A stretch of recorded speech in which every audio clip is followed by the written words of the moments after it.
Bonjour à tous, ici Manon Fabre.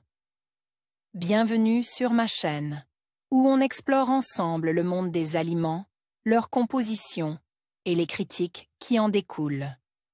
Si vous voulez mieux comprendre ce que vous mangez et faire des choix éclairés, n'hésitez pas à vous abonner pour rester informé.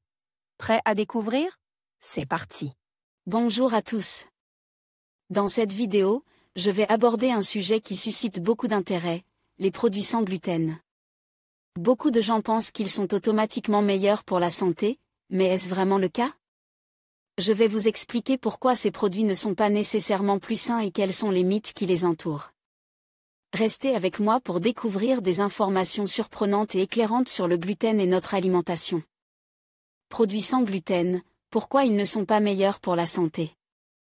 Publié le 30 août 2018 à 16h48, mis à jour le 24 février 2020 à 12h47. Les produits sans gluten sont auréolés d'une aura healthy, saine. Ces produits cachent pourtant une autre vérité et ne sont pas meilleurs pour la santé, au contraire. Le point avec le Dr Sophie Ortega, médecin nutritionniste. Le sans gluten est partout. Longtemps cantonné aux magasins spécialisés, il s'est fait la part belle dans toutes les grandes surfaces et supérettes. À une époque où l'alimentation est une question de santé publique, le sans gluten séduit de plus en plus une clientèle plutôt jeune et urbaine, au fort pouvoir d'achat, soucieuse de manger plus sainement. La majorité des consommateurs n'ont en réalité pas besoin de consommer sans gluten pour des raisons de santé, comme c'est le cas pour les personnes souffrant de maladies cœliaques. Le marketing et quelques scandales alimentaires ont suffi à populariser le no-glu, le déclinant à toutes les sauces. Même les stars s'y mettent, Novak Djokovic et Lady Gaga notamment vantent les bienfaits d'une telle alimentation. Un discours que nuancent un peu les médecins et les associations de consommateurs, qui révèlent que leur composition est loin d'être meilleure que leur équivalent avec gluten. Produits sans gluten, moins de fibres, plus de gras et de sucre. Les aliments sans gluten bénéficient d'une image healthy, naturelle, voire diététique alors qu'il n'en est rien. Comme le pointait du doigt le hors-série du magazine 60 millions de consommateurs de juillet 2018, ces aliments issus de l'agroalimentaire ne présentent pas grand intérêt nutritionnel. Après tout, retirer le gluten d'un aliment ne suffit pas à le rendre diététique ou intéressant d'un point de vue nutritionnel. Cela peut même être l'inverse. Ces produits sont souvent riches en lipides et en sucre ajoute, de mauvaise qualité nutritionnelle. Informe le Dr Sophie Ortega, médecin nutritionniste. Il présente les mêmes inconvénients que les plats transformes traditionnels. Dans ses recettes, le blé est aussi généralement remplacé par des farines de riz, de mets, pauvres en fibres, vitamines et minéraux.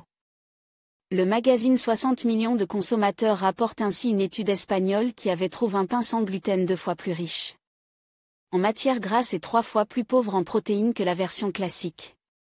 Pour compenser l'effet moelleux et liant du gluten, les industriels ajoutent de nombreux additifs, des épaississants, des émulsifiants, qui n'entrent pas dans la composition de la recette originelle.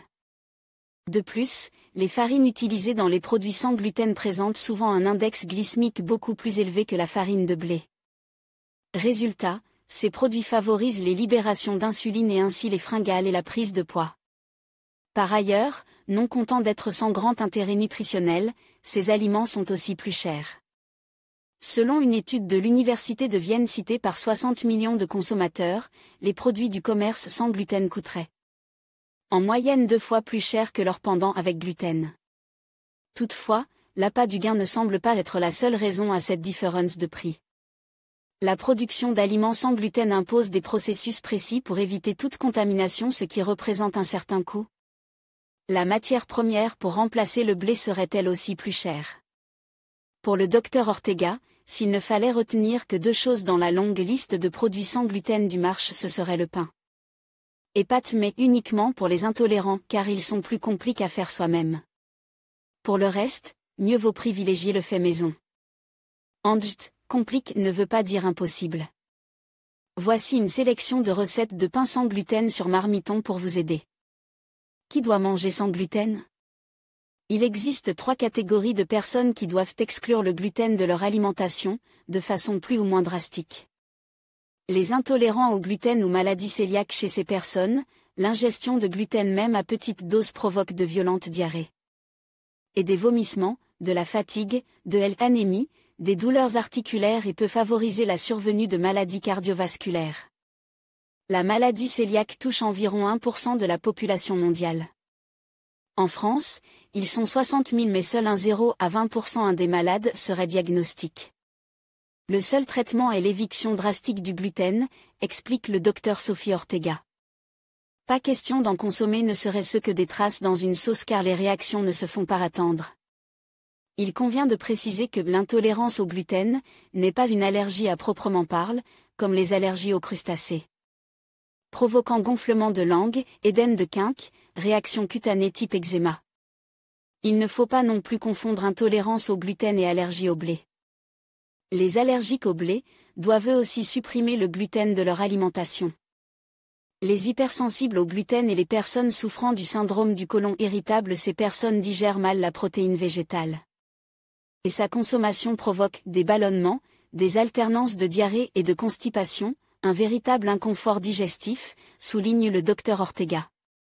Limiter voire bannir le gluten de ses repas, améliorer le quotidien pour ces personnes. Pour savoir si vous souffrez d'hypersensibilité au gluten, le docteur Ortega conseille d'éviter la protéine pendant 3 semaines. Mais pas de trac radical. Il suffit d'éviter de consommer de grosses quantités de gluten en arrêtant de manger des pâtes, du pain, des produits à base de blé.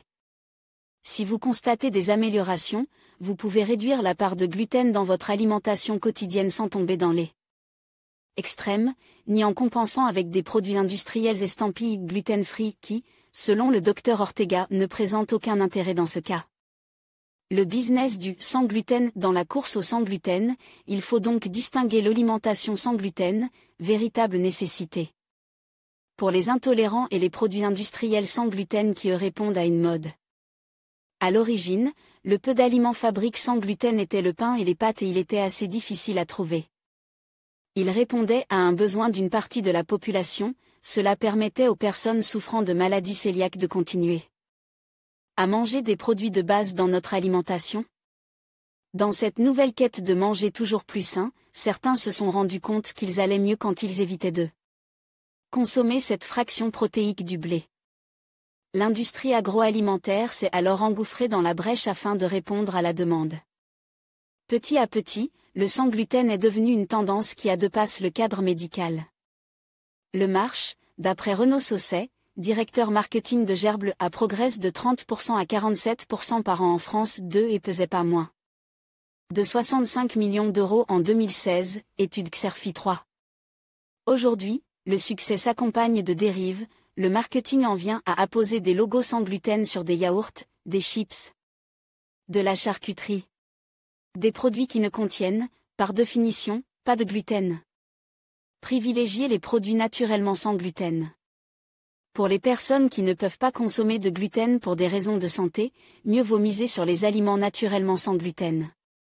Parmi les céréales, il est possible de consommer sans inquiétude du mai, du quinoa, du sarrasin, du manioc, tapioca, de l'amarante, de l'arrowroot, du sorgho, du millet ou encore du teff. Parmi les féculents, aucun risque à consommer de la pomme de terre ou de la châtaigne, ou même des légumes secs comme les pois chiches. Les lentilles, les pois, les fèves, les haricots. Et bien sûr, les produits frais comme la viande, le poisson, les œufs, les fruits. Les légumes, le lait, les fromages et laitage nature ne contiennent pas de gluten et peuvent être consommés.